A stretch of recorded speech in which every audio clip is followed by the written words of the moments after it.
Mga kapuso, pansamantalang pinapayagan sa ilang paaralan ang pagbabantay ng mga magulang sa kanilang mga anak habang nagkaklase. Samantala, nasa 90% ng mga estudyante naman ng Dagupan City National High School ang pumasok na ngayong araw, unang araw ng pasukan. Yan ang balitang tinutukan live ni CJ Turida.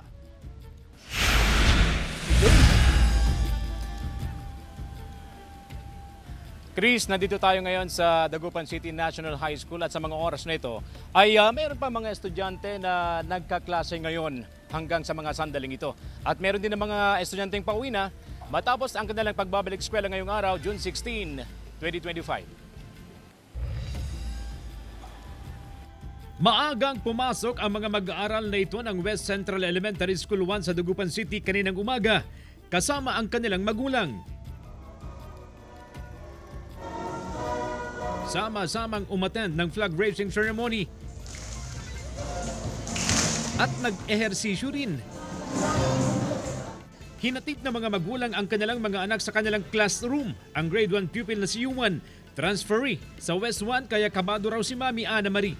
Lagi siya mag-pray, tapos yun nga yung lagi sa kanya, wag makipag-away, makipag-friend lang siya lagi. Tapos lagi makinig kay teacher.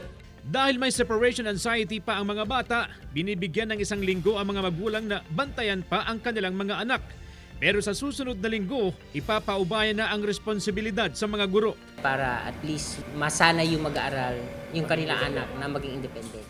Sa Dagupan City National High School, malaking porsyento mula sa humigit kumulang 7,000 estudyante sa junior at senior high ang pumasok na ngayong araw. 90% siguro. Lahat sila excited eh. Ang aga nila actually, no?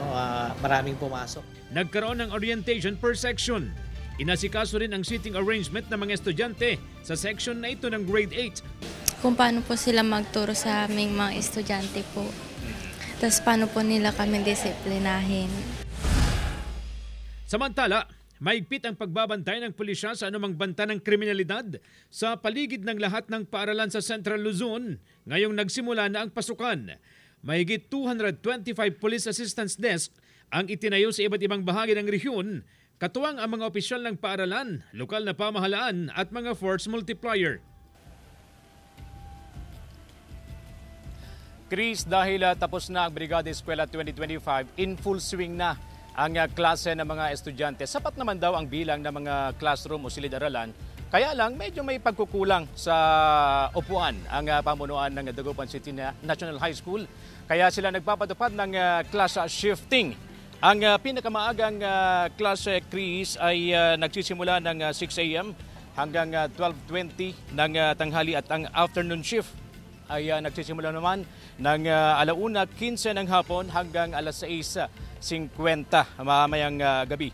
Maayos naman daw ang pagbabalik eskwela ng mga estudyante at tiniyak ng pamunuan ng City High na tutugunan nila lahat ang pangangailangan ng paaralan sa tulong ng stakeholders, ng mismong kagawaran ng edukasyon at sa tulong na rin ng lokal na pamahalaan pati na rin ang national government.